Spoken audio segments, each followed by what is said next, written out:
All right, good evening, everybody. My name is Stephanie Owitz. I'm Director of Arts, Culture, and Learning at the Levis JCC in Boca Raton. And I'm here on behalf of my colleagues at the other JCCs who I'm now going to introduce. I want to thank them all for being wonderful partners in bringing a tremendous number of programs to you virtually throughout the pandemic. We also worked together a lot when before the pandemic and look forward to bringing people in person together afterwards. So I want to thank Debbie Hockman from the Posnack JCC in Fort Lauderdale, Raven DeSalvo Hess, Mandel JCC of the Palm Beaches, Danny Reed, the Galbert Family JCC in Miami Beach, Marcy Levitt at the Alpert JCC in Miami, David Surowitz from the Michael Ann Russell JCC in North Miami Beach. I also want to thank the Jewish Book Council, because it's through the Jewish Book Council that we are able to bring you so many wonderful authors. I will be putting in the chat the link for how you can purchase books.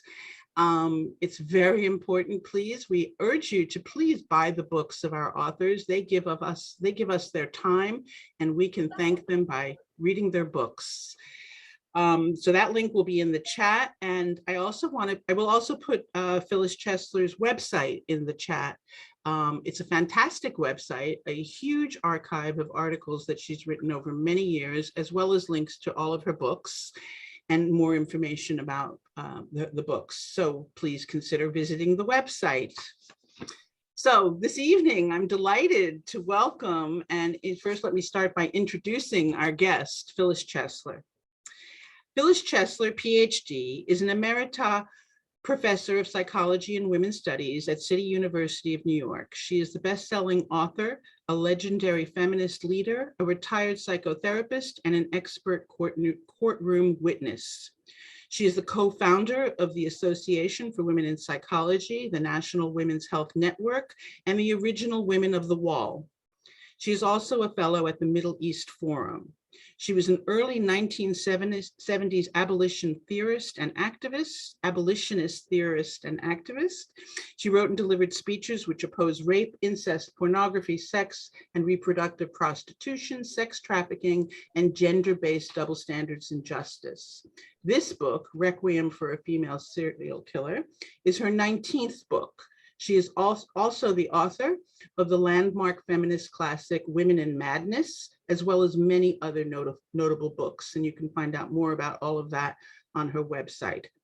Her memoir, An American Bride in Kabul, 2013, won the National Jewish Book Award. Yeah. Since the Intifada of 2000, and especially since 9/11, Dr. Chesler has focused on the rise of anti-Semitism, the demonization of both Israel and the West, and the nature of terrorism, the rights of women, dissidents, and gays in the Hindu, Sikh, and Islamic world. Dr. Chesler has published 4 studies about honor killings and penned a position paper on why the West should ban the burqa. These studies have all appeared in Middle East Quarterly. Based on her studies, she has submitted affidavits from Muslim and ex-Muslim women who are seeking asylum or citizenship based on their credible belief that their families will honor kill them. She has archived most of her articles at her website, as I mentioned, and I'll put that in the chat. She lives in Manhattan, and she is a very proud mother and grandmother. And it is an honor to have Phyllis Chesler here with us today. I mentioned to Phyllis before that I first became aware of her in the 1970s when I took a Women in Psychology class as an undergraduate, and Women in Madness was one of the readings for that class. And then later, as a social work student, I took a class on feminist social work, and it again was the required reading and fascinating reading. So when I saw that Phyllis was going to be one of the Jewish Book Council authors with a new book about Eileen Wuornos, a subject that I had certainly piqued my interest before reading the book, I thought this is an opportunity. We have to bring her to Florida. Unfortunately, the pandemic happened and we couldn't bring her to Florida, but we have brought her to you virtually. So I'm going to introduce Phyllis. Welcome, Phyllis. I'm going to spotlight you here. And you You're welcome to begin. Tell us what you'd like us to know about the book. We'll follow that with Q&A, and it's a pleasure to have you. It's my pleasure to be with you. I wish it could be in person, and such a kind introduction. If only my parents were alive to hear it, but maybe they're listening anyway. So welcome, dearest people. Thank you for joining me to talk about Requiem for a Female Serial Killer. I have never written a book like this before. It's a feminist true crime narrative, a blend of fact and fiction, a dramatic read about some fairly sordid and horrifying events. It is, in short, a story about America, about redneck Florida, especially about a Jewish and feminist search for justice, where justice is very rare, especially justice for a very unsympathetic woman. But really, does one have to be nice above reproach in order to deserve justice? Perhaps this book is my way of laying a killer to rest with some dignity, letting her and the issues involved in her case go, as well as letting go of some of my firebrand feminist idealism that was invested in obtaining even a smidgen of justice for a very disabled and traumatized woman who did finally attack and attack again. Hopefully, others younger than myself will continue trying to rescue women who are trapped in violent prostitution and from the abuse in childhood that so often, almost always, lands them there on very dangerous ground. Like the late, great Anne Rule, who wrote about Ted Bundy, also executed in Florida, I am also haunted by my time with a serial killer. And here's how it all began. One Florida winter, adult white men started disappearing one by one. Their bullet-ridden bodies were discovered in a wooded area along Florida's I-75, and the police were at a loss. But as the body count mounted up, they grudgingly began to admit that one or possibly two female serial killers were on the loose. I heard this unbelievable news. I thought it was Orson Welles, the Martians have landed, while sitting in New York City drinking coffee, and I thought I didn't hear it right. And was it that collective in Gainesville? Did they get guns? Did they go crazy? Or were they swamp creatures from hell, very far away from any feminist ideal? Was it a joke? Well, after Warnos, Eileen Lee was arrested, as soon as I could, I flew down to Florida, not as a journalist, but as a feminist organizer and expert courtroom witness. I could not get the public defender in Ocala to return my calls, and so I found a way of getting Lee to call me at my motel. And so I became involved behind the scenes, first with Lee herself, then with her wary, reluctant, and out of their depth public defenders. I organized a pro bono team of experts to testify about violence against prostitutes and a prostitute's right to defend herself. I hoped we could also address the level of complex post-traumatic stress from which all prostitutes suffer. So what drew me to her side, I wanted to expand the battered woman syndrome to cover prostituted women who are routinely death threatened, tortured, beaten, robbed, and killed. They're the ones whose corpses litter the landscape, coast to coast, and in Florida.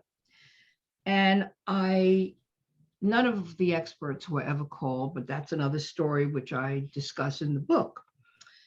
I spoke with her, we corresponded, I interviewed her in person.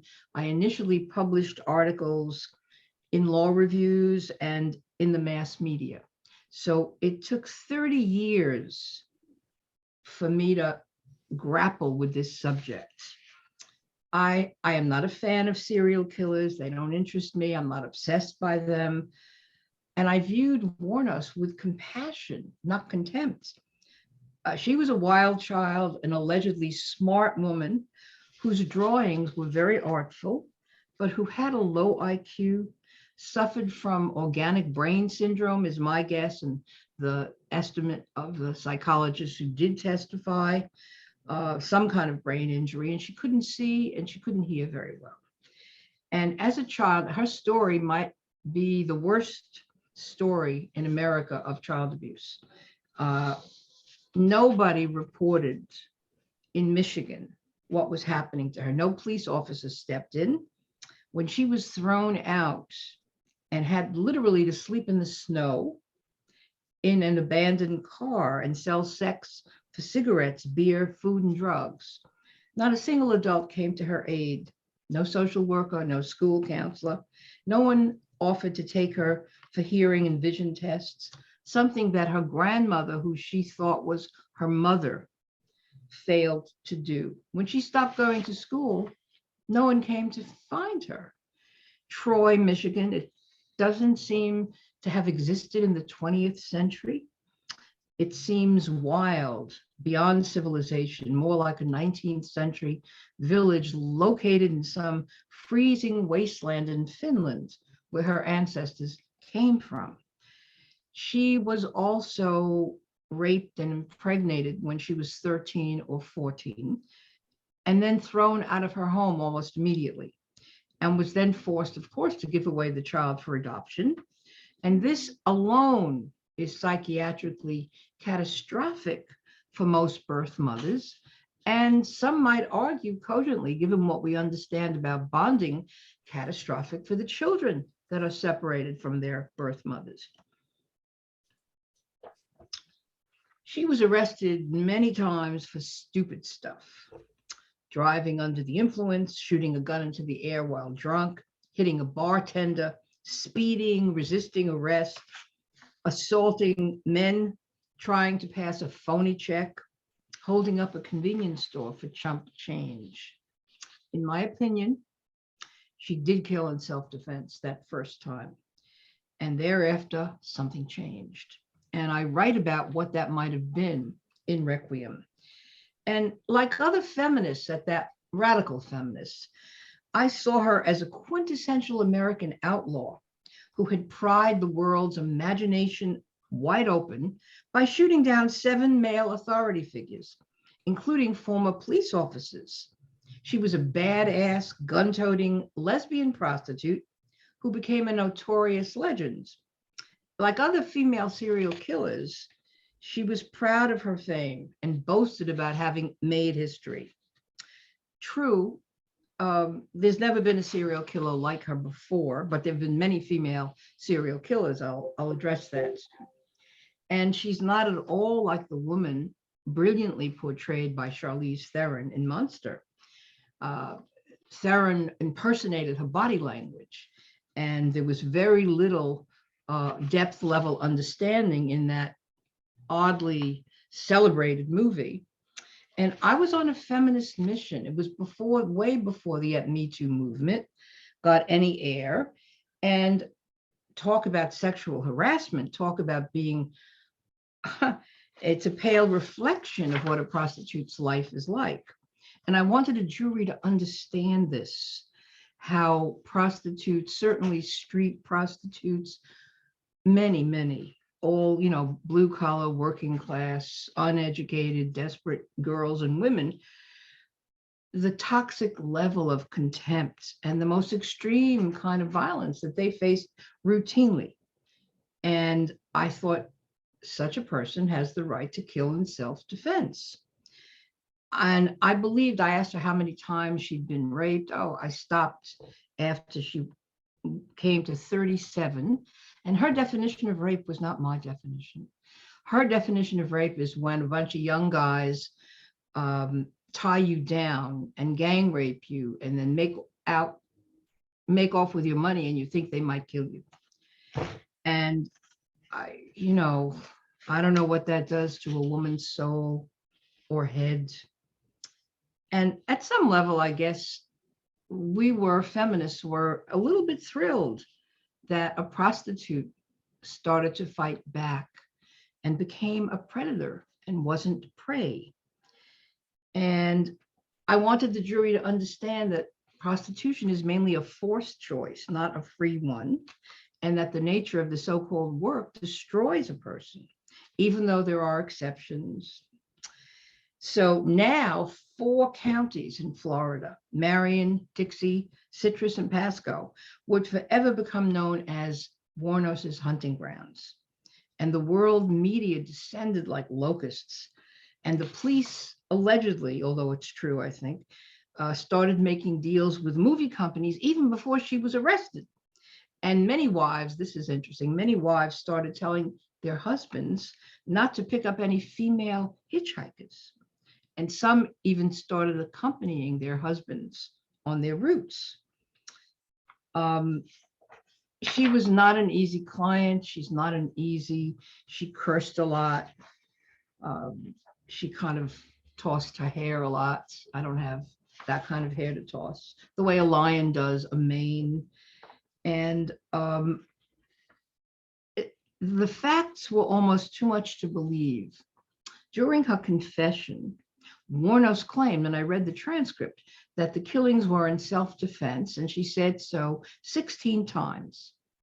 The jury never got to hear this because somebody edited those statements from the video out and showed the edited video to the jury.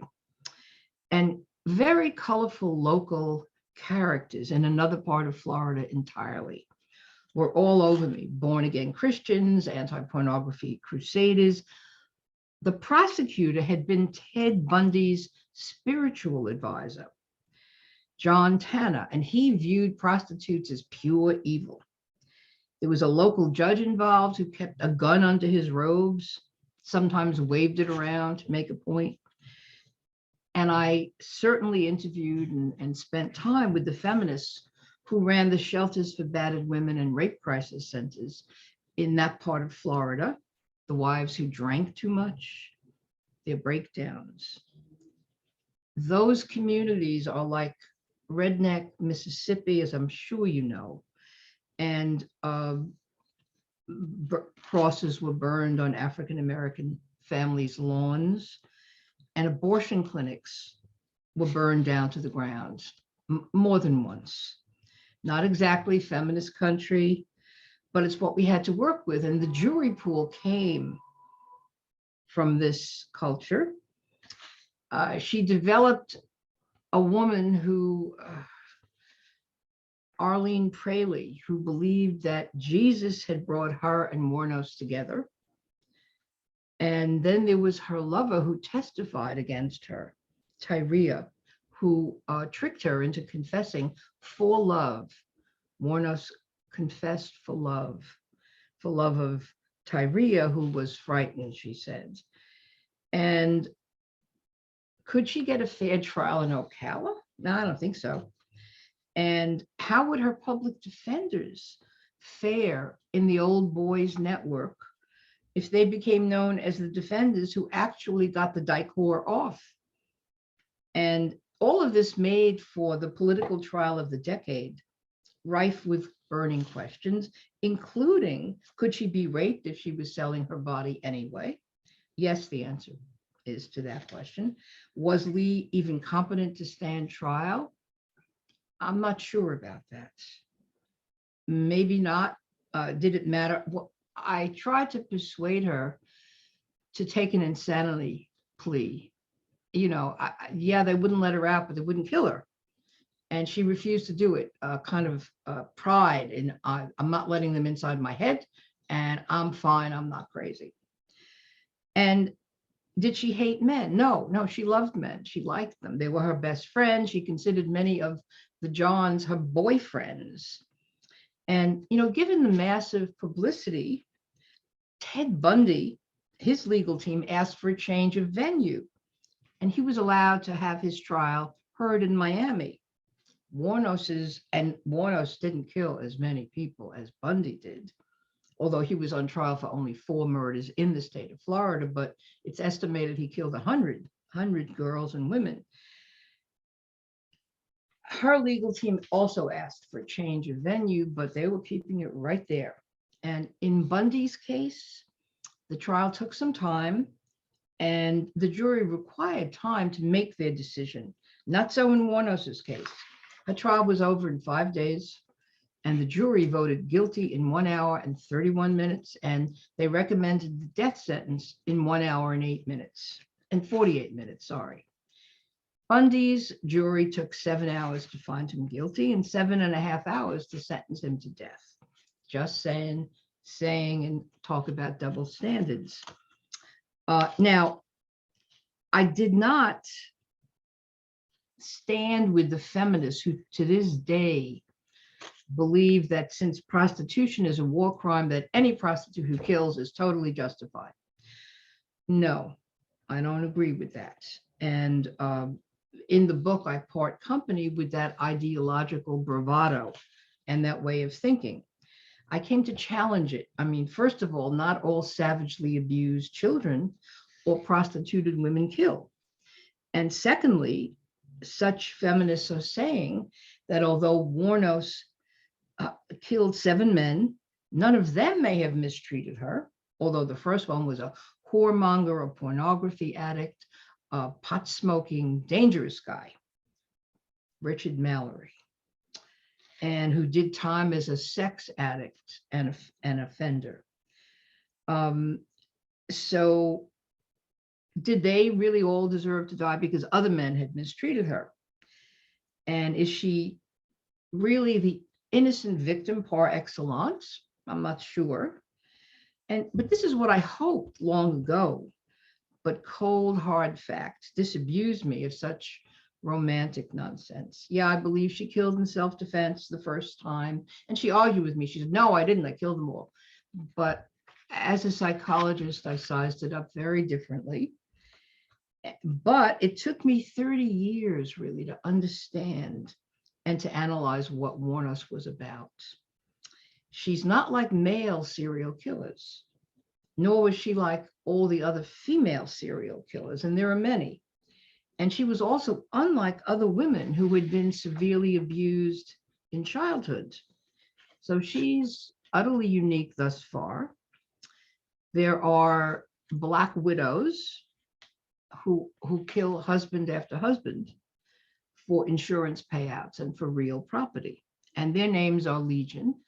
And there are female as well as male nurses who kill patients, sometimes for money or out of a misguided concept of mercy, but just because they can get away with it. In addition, women have lured young girls into prostitution, whom they torture or even kill when the girls or women try to escape. On the other hand, Warnos is totally different from male serial killers who kill mainly women, prostituted women, that's who they practice on and prey upon, with erotic perversity, and whom they sometimes pose in grotesque gynecological positions. Read the brilliant Jane Caputi on this point. She wrote a book about the age of the sex crime. Most male serial killers kill anywhere from 10 to 100 women, and they strategize their kills and are very hard to find. Warnos had no erotic motive. She left clues everywhere, and she was swiftly captured. Radical feminists view prostituted women as disposable human sacrifices. I guess I do too. Would I jump into this case now? I doubt it.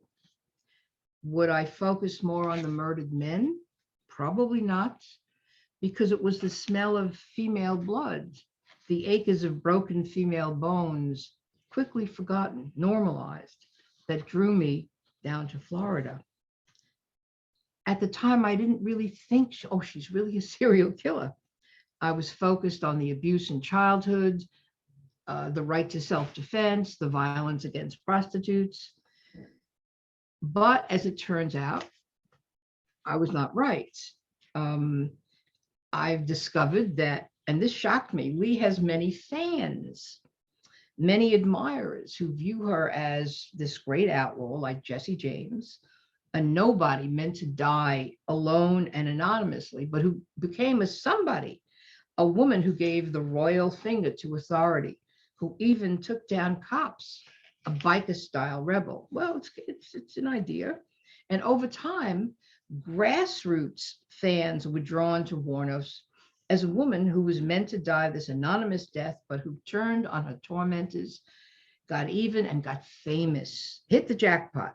Wikipedia, in its entry for her birthplace, Troy, Michigan, lists Warnos as one of their notable people, right along with a Hall of Fame baseball player, a Tony Award-winning actor, an NHL defenseman, an MLB pitcher and coach, a rapper, and there's another high-profile female killer, Carolyn Warmus. Go check it out. I mean, who can believe this? When I got down to Florida, I went right to the bar where she felt safe and at home, a biker bar, the last resort. Terrified me. And I went in by myself. I wanted to understand what she liked and what she was like. And it's the bar she spent her last night in freedom. It now has a photo, a big painting of her with the names of all the men she killed. And across the road is, I think it's now called the Scoot Inn. I could be a little wrong. The Fairview. Yes, it's the Scoot Inn. And people go on destination vacations to sleep in the room where she slept. You can't make this stuff up. This is such Americana. And, you know, most female killers in jail are battered women who finally kill in self-defense, and they don't get marriage proposals. The male killers do, and that's another subject. Now, what's maybe different is Warnos did receive a lot of mail from women, and not to marry, but, you know, in sympathy with my hero. She died, you know, for the crime that we'd like to commit if only we had the courage. And her earliest fans, in a sense, were the media. The coverage was unbelievable, unbelievable. And there was demonstrations and then academic articles. And if you go to, is it Etsy? One of the website places sells an iconic photo of her with her hands to her neck in chains, in handcuffs, on T-shirts with signs saying, "I'm with her," coffee mugs, greeting cards, hoodies. I mean, it's crazy. It's crazy in my opinion, but it's what's happening. And of course, Ted Bundy has even more such mementos, and they cost even more money. And there have been 2 plays written about her and an opera, which I have not heard, and the movie that Charlize Theron is in, and several documentaries, and a fictionalization of the story on TV as well. And the one play, I was sitting right in the front row, was a small theater, and that actress was really amazing. And when she came towards me, as she was prowling, it was in the round, I drew back. I drew back in the same way that when I visited Lee on death row, I had a choice to slam the door behind me, so we would be alone with each other in a small room, or to leave it a crack opened. I left it a crack opened because I really didn't know what I might be dealing with. Many musicians have written songs about her and songs to her. The people whose work I'm not familiar with. Cardi B, a rapper with millions of followers, paid homage to her with, again, the handcuffed to the neck. Odes. I mean, there's something, I guess people romanticize everything, everyone. So I would like to close this lecture by giving you a brief reading from the book. Lee is long gone, but she still lives on in my imagination and memory. I titled my book Requiem for a Female Serial Killer, because this is my way of finally laying her to rest by memorializing her life, her deeds, and her death. A dirge of sorts to mourn what can happen to a girl in this world. a horrifying and pitiful tale with an inevitably sordid ending. I did not obtain a smidgen of justice for her or for any other prostitute who continues to face violence and death every day. Warnos was too far damaged to be saved. I could not save her. We could not save her. She was beyond earthly salvation. Yes, I know she was a raging drunk, a foul-mouthed, obnoxious, unstable contrarian, and a serial killer as well.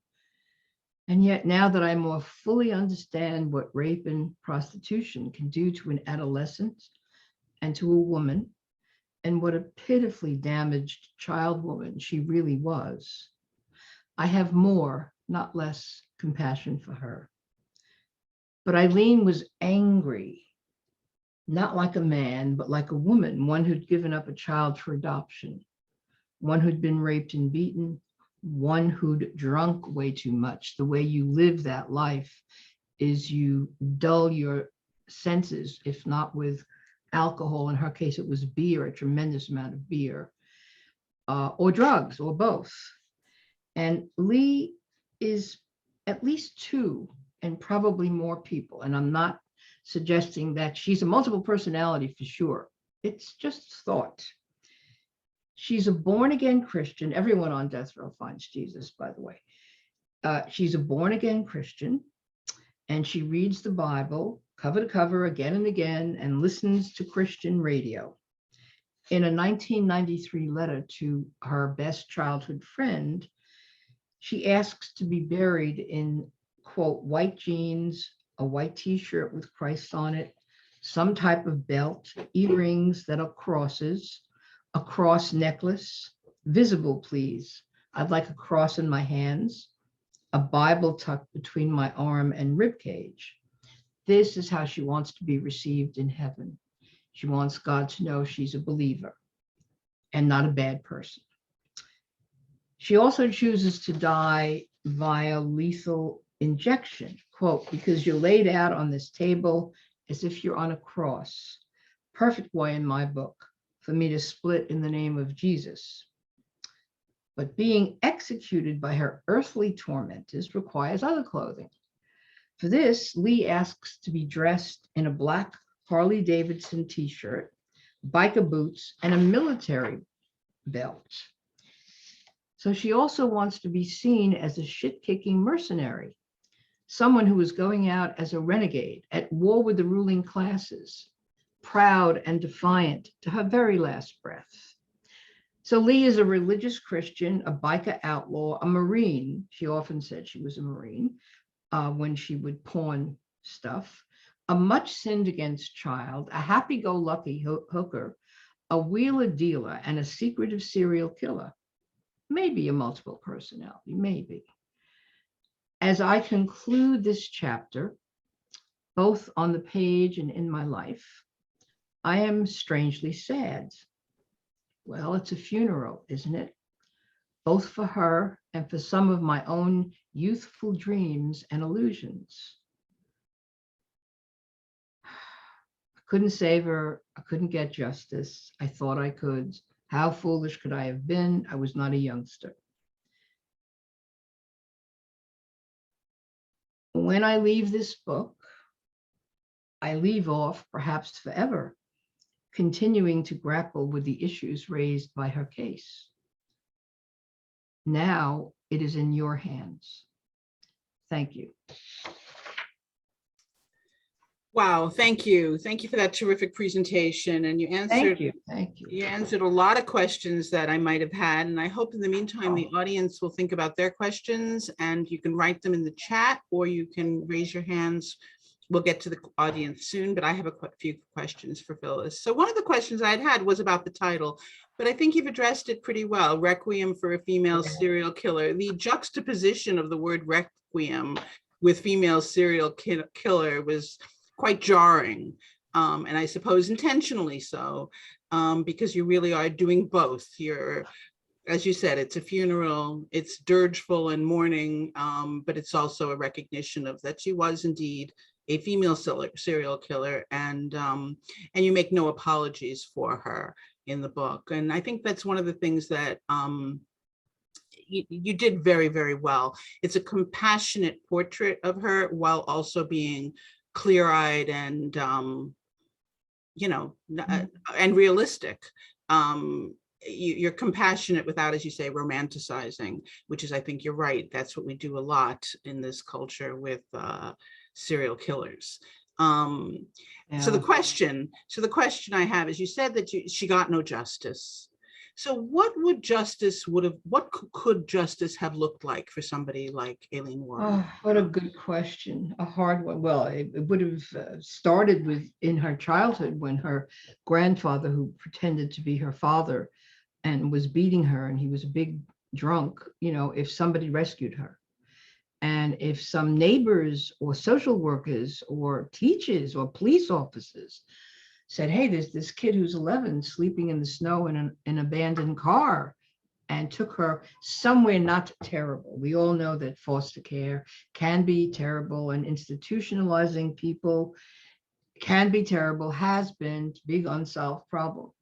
So justice would have begun there. Then once she became a teenager and on the road and selling sex for money to survive, and as her way of life and as her identity, at that point, I don't know, I suppose they should have started arresting violent Johns.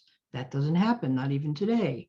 And that would have been justice if someone had, taken her in after she was beaten bloody to a pulp with broken and fractures, this and that. That didn't happen either. She did jail time, and she always had a story. She said it was all fixed against her. When she killed Richard Mallory, and I believe really in self-defense, what could she do? Go to the police? There was an outstanding warrant for her arrest. And who believes women, to begin with, who aren't totally straight, properly married, with credentials, respectability, etc.? Who's going to believe a broken down drunken whore? How could she go to the police? How could she go on with her life, right?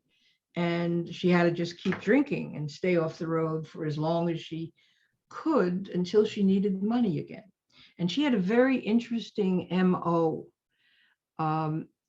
She was in disguise, trying to pass for ordinary.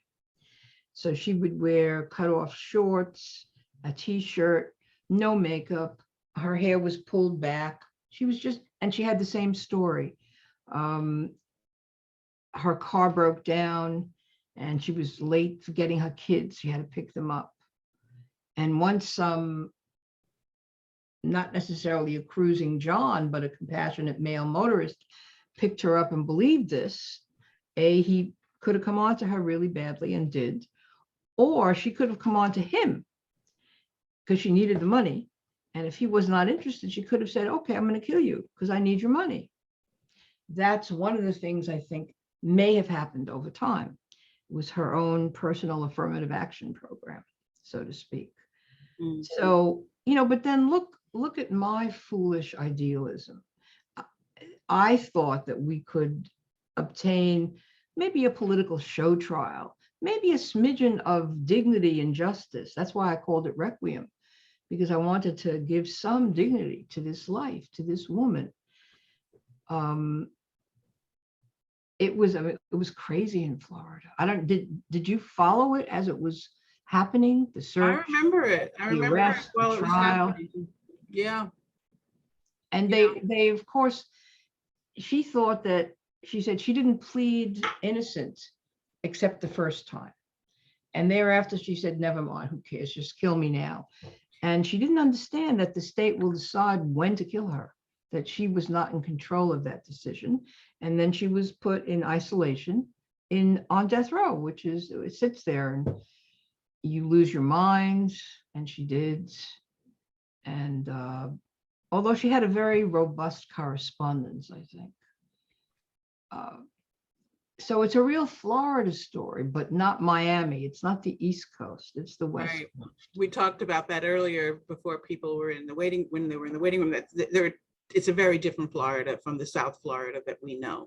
It's much more like the deep South once you leave the South Florida Tri-County area. And you portray it very, very well, sometimes comically, but because there are things to laugh about. And Totally. there is humor. There's actually humor in the book.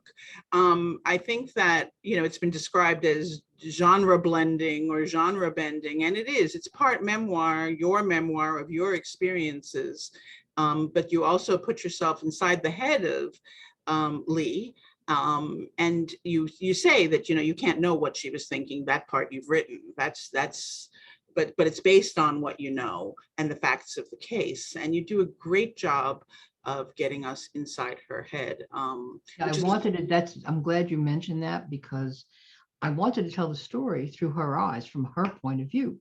And when I went down, the first time I got her to call me at my motel, collect, I knew I'd have a few seconds only to get her attention. Because so you know what I said to her? I said, listen, we know that you've been captured and we want to help you. And she said, far fucking out, man. You're from the Women's Lib. I said, that's us. So, and then she very quickly picked up feminist lingo when she was talking to me or writing to me. And I found that interesting. Yeah. Yeah, she was a pretty quick study, as you said. The back of the book, people should know, there's a whole chapter of letters that Phyllis and Lee exchanged, which are pretty frustrating, unbelievable. I'm trying to talk feminist ideology, justice, what have you, to someone who's used to selling for money. She couldn't understand why I would be in this for no money. What's your angle? What do you want?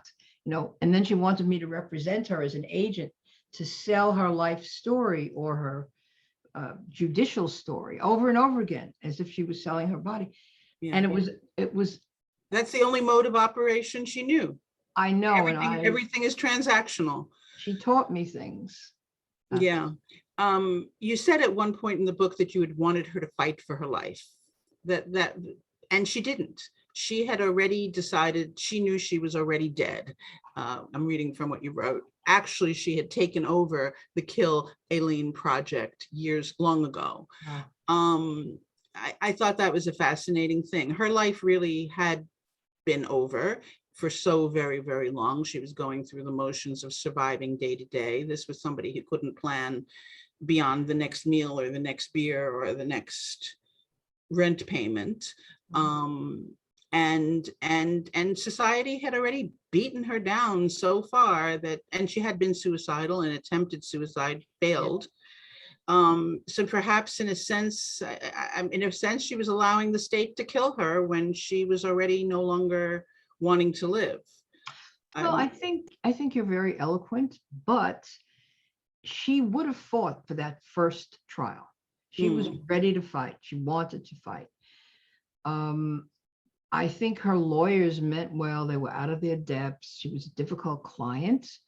And they were harassed and hounded by the media.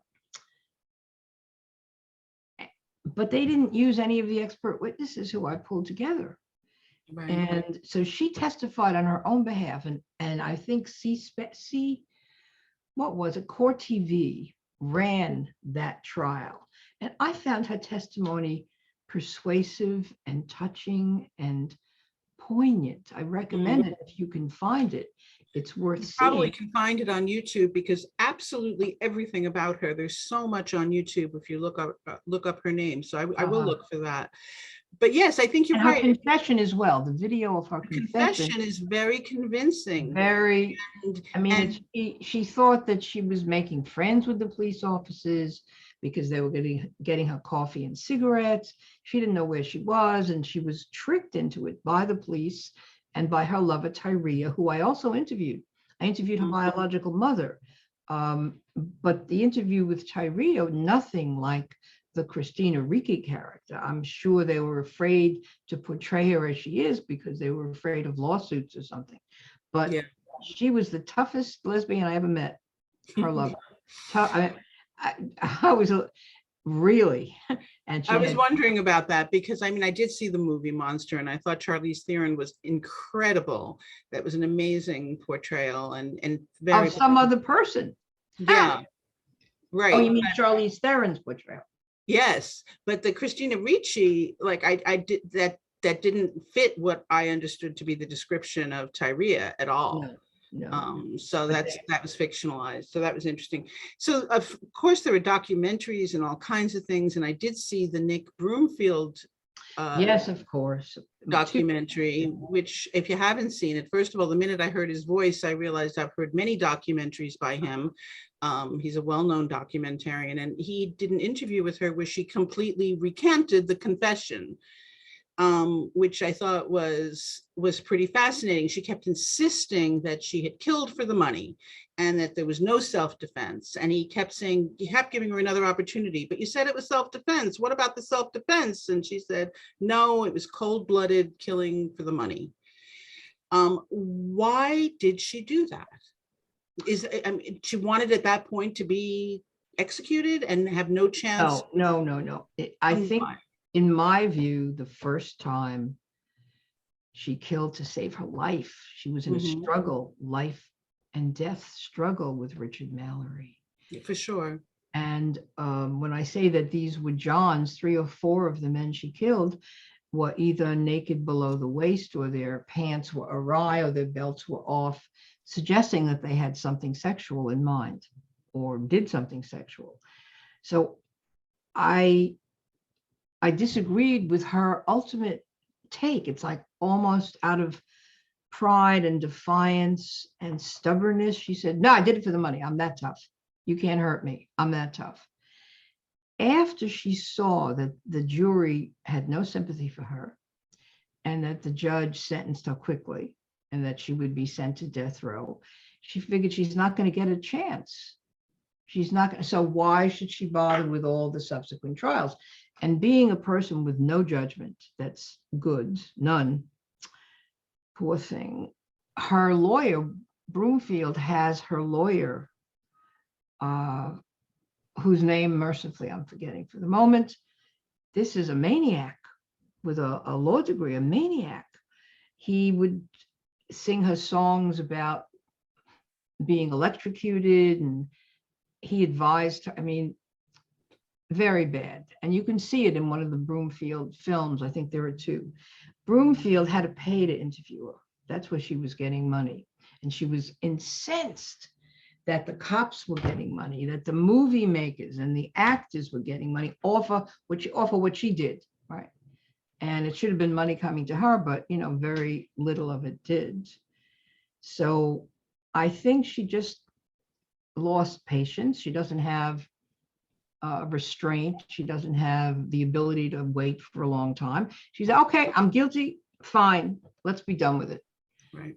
So it's not only that she was playing into the let's kill Eileen, which has been a long process happening. I think there's also something dark and impenetrable about her killing. Yeah. So you mentioned that we have a fascination with true crime. It's so obvious that we do. The millions of dollars in book sales and movies and, as you said, memorabilia and souvenirs and God knows what. As a psychologist, what do you feel is the reason that we have this fascination? Another good question. Well, I think many people may want to get a thrill or get a hit off somebody else's evil. They want to safely be associated with evil, but not personally, not in a way that would hurt them. Vicariously. It's a very vicarious thrill. Women who, I joke, women who start dating men who were in prison for having killed women, right? I think, well, okay, so they don't have to cook for him. They don't have to do his laundry. They can be pretty sure he's not cheating on her with another woman. I get it. I mean, I'm joking, a bit of joke, because what this is at a deeper level is what I call the Heathcliff syndrome. Women believe that with enough love, their love and understanding and compassion, that they can turn the monster into a prince. And it defies my understanding past a certain points. Also with serial killers, people want a hit off their fame. It's not just trolling the dark side of evil. They want to be they're voyeurs at a safe remove. And they can talk about this really famous killer. I mean, how many books about Jack the Ripper? How many books? Right. How many movies? It's so, your question is very good. And maybe the people who themselves are odd or deviant or isolated may identify with a serial killer or a male killer anyway, who's really different. They may feel not so bad about themselves, you know. In a sense, right? Right. Not so bad about themselves. So let me give the audience a chance. Please, if you have questions, raise your hand and I'll call on you. You do have one question in the chat. Did she ever, Rosalind asks, did she ever find her child? Was there any good question with her child? Well, I've been haunted by, she had a son who would have had a grandfather who was a wife beater and who hung himself in jail, may have been a pedophile as well. She didn't know him. Her grandparents took her and her brother, who died young, in as their own, but ran the biological mother out of town. Cannot understand why, but they certainly abused and neglected their grandchildren who were brought up to think they were children. So she gave away or was forced to, or was in one of those homes where you are forced to give up the child for adoption. Not that I'm saying she wanted to keep him or could have kept him. No. And he's got all the prerequisites. He has a mother who's a serial killer and a grandfather who's not so good either. Where is he now? Is anybody reaching out to him? I mean, what might he be capable of in terms of genetic predisposition? I don't know. He could be the sweetest person. But no. Well, and in these days of DNA being so, so easily, these tests online that everybody's doing and finding out all kinds of things about their families that they do and don't want to know. Very interesting to know if he's made that connection yet. He may not. Yes. What could he do with this information? What could he do with it? Right. If there are no other questions, I have another question. In the book you mention and in the biography about you, it says that you are an abolitionist. What does that mean? In a modern context. Abolitionist feminist. Well, in the same way that abolitionists wanted to free slaves, African-American slaves in America, who wanted to abolish slavery, I would like to abolish the injustice and the enslavement of women globally. And it's certainly not confined to America. It's global. And I'm thinking of the ritualized mass gang rapes of women everywhere, in war and not in war, but in war too. And the honor killings and the honor-based violence and the extraordinary, what's called Eve teasing in India, sexual harassment. I could go on, but I'm an abolitionist. I'm an abolitionist. And now I understand the context. Thank you. If it were up to me, how could we do it? People shouldn't use other people as commodities. They shouldn't use their bodies in a way that's violent and hurtful and harmful for their own pleasure or because they have the power to do so. But if you think this through, then we're looking at all kinds of labor in culture and all kinds of exploitation. But I'm an abolitionist. Now I understand. Thank you for that. I was, and I still am. Got it. Last chance for the audience. Would anybody like to make a comment or a question? Phyllis, I just really want to thank you. It's been a fascinating conversation. I really enjoyed doing this with you, and I hope you did too. I do, and I thank everyone who came and who's interested. And I really recommend read the book. Thank you. It's a wonderful book. Yeah. And really a fascinating read. And we'll be looking for whatever you're doing next. And we would like to invite you to Florida. All right. We have lots to talk about. Thank you so much. Okay. Audrey raised her hand. Hang on one second. Audrey, all right. Okay. I'll take one question, Audrey. Go ahead and unmute yourself and you can ask a question. Audrey, did you mean to raise your hand? Yes. Can I? Yes, please. Can I speak? Yes. I just remember all of the television shows and the datelines and all on her, and she's so multi-layered. And I know that she did a lot of evil deeds, but she's such an interesting person all around to study. And I just plan to to go further with it. I haven't heard her name in so long, and now I'm interested again in her. She would love what you said. To be seen as an interesting person.